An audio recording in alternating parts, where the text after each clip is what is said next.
Terus yang naik pusar gimana? Yang naik pusar secara memaksa. Saya naik meja kan tidak sengaja, karena melihat klien saya dikerumuti oleh jaksa dan anggota pengadilan.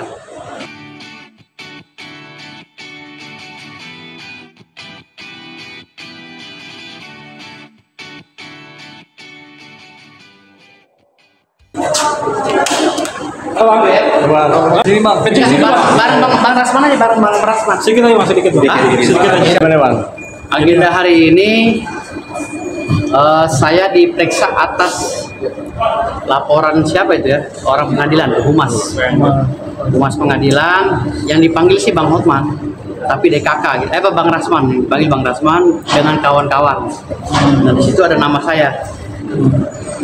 Gimana bang? Jadi apa saja yang dibawa saat pemeriksaan ini Pak? Ya, ada dokumen-dokumen. Surat-surat ini aja, surat-surat dokumen yang dibutuhkan nanti. Mungkin pertanyaan seperti apa kan saya nggak tahu. Mungkin ada bantahan apa nanti ketika nanti ditanya bang? Enggak ada. Saya nggak ada bantahan. Karena gini, Pengadilan Negeri Jakarta Utara ini kan sedang menegur kita ya. Kita sebagai advokat itu memang dituntut untuk profesional dalam bekerja. Makanya saya atas laporan ini saya nggak pernah nyalahkan siapa-siapa. Ini konsekuensi daripada kerja kami sebagai advokat. Profesi kami sebagai advokat seperti ini konsekuensinya. Ya kalau dilaporkan seperti ini ya kami ikut aja. Alur diperiksa. Berarti konsekuensi dari atas ada kerusuhan di ruang sidang itu Pak? Itu bukan kerusuhan. Keributan yang timbul oleh orang lain sehingga memprovokasi kami. Ya. Mulanya apa? Keributan yang timbul.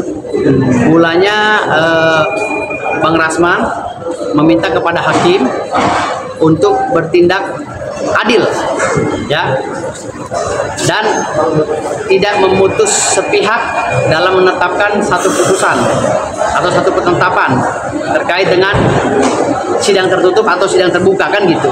Harusnya kan ada konsolidasi dulu atau ada pembicaraan dulu awalnya dengan pihak Bang Rasman. Ditanya dulu, Bang Rasman itu tanya dulu harusnya. Setuju tidak kalau seandainya pemeriksaan ini ditutup, tidak boleh diliput media? Harusnya begitu dulu kan? Tapi ini tidak. Pemeriksaan kali ini harus ditutup. Tidak ada pertanyaan kepada pihak kami, nggak ada tuh. Hakim itu tidak ada pertanyaan. Kamu gimana? Nggak ada. Ya. Jadi saya akan berbicara secara normatif aja, nggak ada yang ditutup-tutupi. Karena saya lurus-lurus aja gitu loh, nggak takut saya gitu. Oke, terkait tindakan yang naik meja itu gimana Pak? Faktanya abang naik meja bang? Yang waktu di ruang sidang kan kelihatan Bapak naik meja di ruang sidang. Itu bagaimana klarifikasi? Terus yang naik pusar gimana? Terus yang transaksi di bawah meja gimana? Kalau saya naik meja salah, terus yang transaksi di bawah meja gimana? Terus yang naik pusar gimana? Yang naik pusar secara memaksa. Salah nggak kira-kira? Kan saya naik meja kan tidak sengaja, karena melihat klien saya dikerumuti oleh jaksa dan anggota pengadilan. Oh itu alasan naik meja? Iya, dan itu spontan. Sama sekali tidak ingat saya. Kan saya beberapa kali minta videonya agar saya bisa lihat, kalau bisa pengadilan itu ada CCTV-nya. Biar saya apa? Saya bisa melihat sebenarnya saya naik meja itu gimana caranya gitu. Karena sampai saat ini saya masih jadi teka-teki. Harapan saya itu Pengadilan Negeri Jakarta Utara punya CCTV gitu loh.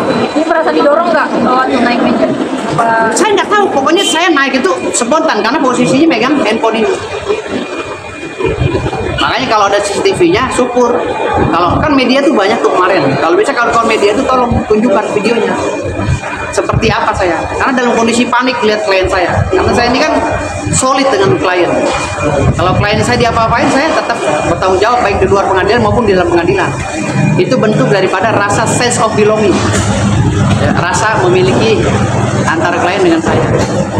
Simbiosis mutualisme. Jadi kalau hari ini saya dilaporkan ya nggak ada masalah, kan konsekuensi sebagai pengacara seperti itu.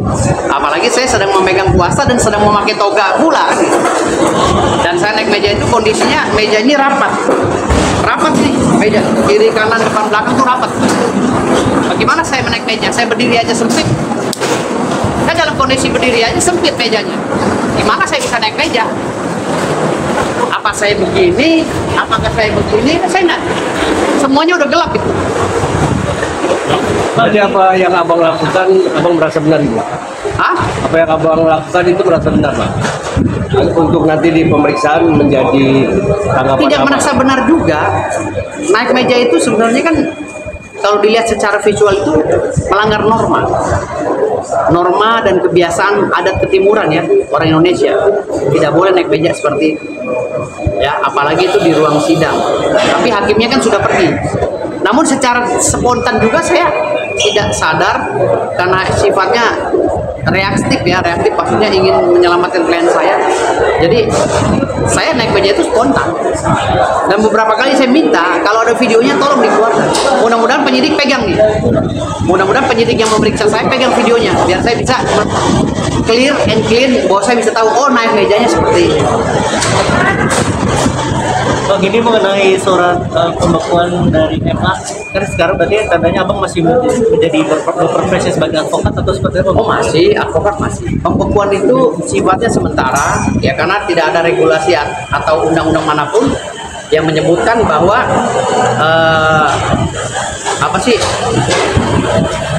seorang pengacara itu ada pembekuan ketika dia melanggar kode etik. Tidak ada itu undang-undangnya. Di dalam Undang-Undang 18 itu, ya tahun 2003 tentang advokat, hanya peradi yang bisa memecat anggota organisasinya. Karena tahun 2003, pada saat Undang-Undang 18 tahun 2003 itu dibentuk, hanya peradi organisasi satu-satunya yang single bar. Sekarang kan udah banyak lagi nih organisasi, udah 94 organisasi. Nah kalau udah 94 organisasi maka Undang-Undang nomor 18 tahun 2003 tentang advokat itu sudah tidak layak lagi untuk diterapkan ke organisasi lain. Maka pembekuan saya sekarang ini inkonstitusional karena tidak tertuang di dalam undang-undang advokat manapun. Di dalam pasal apapun saya cari nggak ada literasinya. Yang ada adalah yang berhak memecat ya seorang advokat sesuai dengan Undang-Undang nomor 18 tahun 2003 yaitu peradi.